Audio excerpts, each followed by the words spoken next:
As mentioned, this year, 610 CKTB again proud to support the Help Kids Shine campaign in support of the Niagara Children's Center.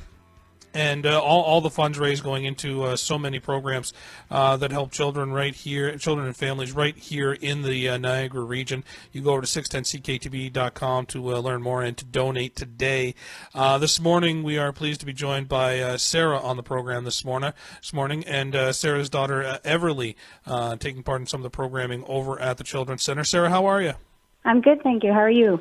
Not too bad. Everly's story is it's I think similar to many children that go to the Children's Center, but for a lot of folks would be one that would stand out because from what I understand, when Everly was born, some people might think, oh well, there's a problem right away, sort of thing. It seems when very young, it didn't seem like there was any issues with Everly, right?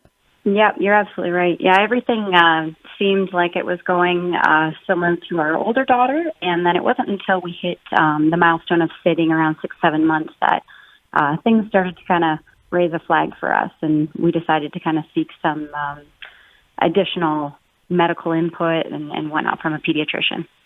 What was it? Was it just simply that couldn't sit up, sort of thing? Yeah, she couldn't sit independently, and when you look at the rough guidelines of the milestones, it's 4 to 7 months that they should sit independently, and she wasn't even close at 7 months. So that's when it started to kind of cause some worry for us, and we thought we better get some additional input on this. So at that time, what was your familiarity like with the Children's Center? To be honest, I knew they existed, but I didn't know too much more about them. We had never needed their services for our older daughter or anybody close to the family, so I was a bit new to what they offered and all the services there. So from that first kind of, noticing that not sitting up and not being able to support on her own sort of thing, you kind of, I'm guessing, got a chance to talk with a pediatrician, and then they kind of referred you over, or what? Exactly. Yeah, they provided us the referral.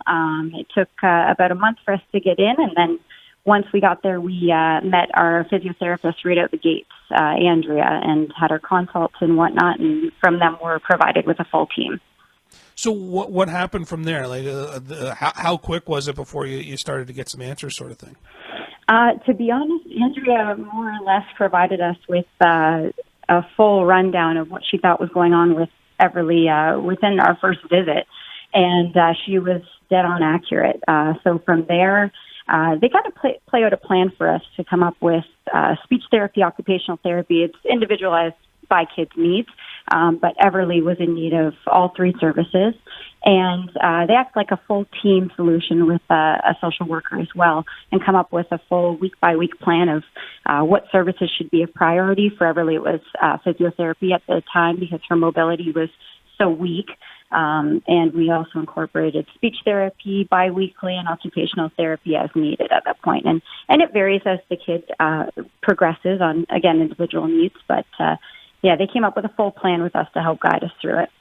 How overwhelming was that when you didn't just hear from a physiotherapist, but also speech and everything else? Was that overwhelming? Absolutely, yeah, it was a ton because we went from thinking she was just a little bit behind, and I remember thinking, we went there in June, and I thought, she'll be walking by Christmas, no problem, and it was a lot to take in when we found out just how far behind she was. We didn't have any sort of a diagnosis. Like you said, it wasn't like we knew something right out the gates when she was born. This kind of crept up on us over time. So it was a lot to digest, but that was one thing that the team at the center did incredibly well for us, is just got us through that, walked us step by step, and came up with a plan that was feasible and not overwhelming, and helped us get the medical referrals and whatnot that we needed to just get Everly the best care possible. So it all started back in 2017, right? Yeah, that's right. So how now there's been a couple of years, I'm going to guess there's been some good progress being made. Oh, absolutely. Yeah, it's incredible what they've done for us. Her mobility is improving. it's slow, it's day by day, but it's been a constant progression. She's starting to speak now. She's got about 25 words under her belt, which, if we backtrack to 2017, we wouldn't have known if that was even feasible. Her occupational therapy has been monumental in her quality of life. She's able to self-feed. She's starting to dress herself, and she's just the happiest little kid. So what they've done for us has been just invaluable to our family. I realize I didn't ask. What was the diagnosis? We actually don't have one. She remains Okay. undiagnosed. She has some sort of extremely rare genetic disorder. We're on an investigative journey going down the genetic testing road, and we have been for 2 years. So we're hoping for some sort of a label or whatnot that we can put on this, but at this point, we've been told that she could very likely be one of the only ones in the world with what she has, and we just have to continue the therapy and look for that progression day by day and hope for the best. That's got to be tough because that means you can't compare or can't talk with somebody that's gone through the similar things, though.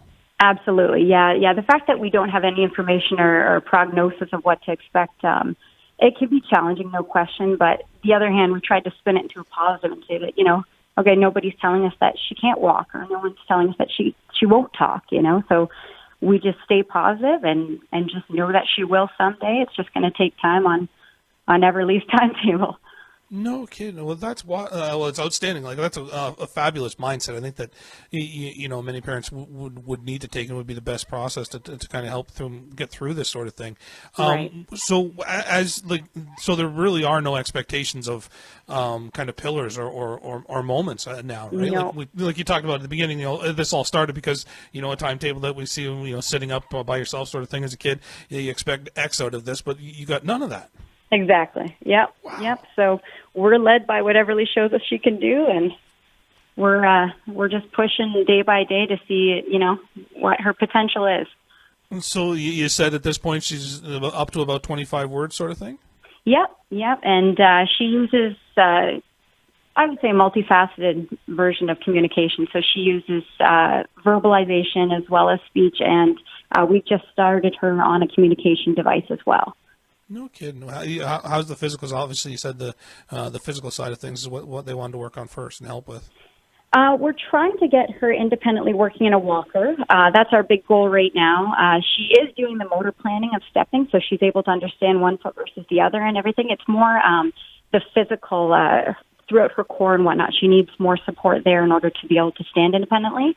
But day by day, she gets stronger, and we've seen nothing but progress. So we hope that one day she will be able to independently walk. Yeah, absolutely. Well, it's about I guess it's about that process, right? And it is, yeah. Kind of also kind of getting the support, because that's something we hear time and time again through the Children's Center and all the families that go through is that support system that's kind of built there for you. Oh, it's unbelievable there. They're I'm sure you've heard this from other families, but they're truly an extension of our family. Like just since day one, they make us feel part of the team there. We work on all of Everly's goals together, and those times when we are a little lost or worried or concerned, they're there to help. And I think on top of it all, a big thing's been that they're also concerned for our health as parents, like myself and my husband, Steve. You're coping along this unknown journey, and you can get consumed by your child's well-being, and it's easy to forget your own well-being sometimes, and the center is very conscious of that. Well, yeah, I could see, as a parent, it could take you down many different roads in terms of either just ignoring your own health or your own mental health too. Because exactly. you could get to, honestly, I think no parent everybody would understand. Like you could get to a point where you'd just be angry at everybody. Yep. But you know what? That doesn't get us anywhere. So we just try and stay positive. And like I said, the center's been absolutely fantastic in that regard. It's great to know that make progress, and that's the biggest thing, right? All we always talk about is progress being made is kind of a sign that there's still more to come, sort of thing. Exactly. Yeah. We have a fun little phrase that we were saying with our physiotherapists at the center, that we celebrate inch stones, because milestones, they're major, and when it comes to developmental delays and whatnot, they can take a long time to achieve. So we celebrate inch stones so that we can kind of celebrate the small victories along the way. Oh, absolutely, the way you should be doing it.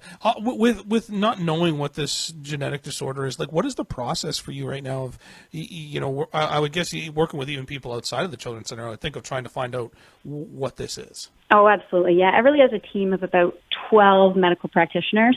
So we have everything from neurologists to neuromuscular doctors. We've got the genetics team. We've got a whole slew of medical professionals working on this. So we go to McMaster for that, and we're in excellent hands there. It just, unfortunately, with genetic testing, because it's such a vigorous process to look at the entire makeup of Everly's DNA, it takes time. So we're in the final stages of the genetic testing, and we're hoping for results likely a year from now.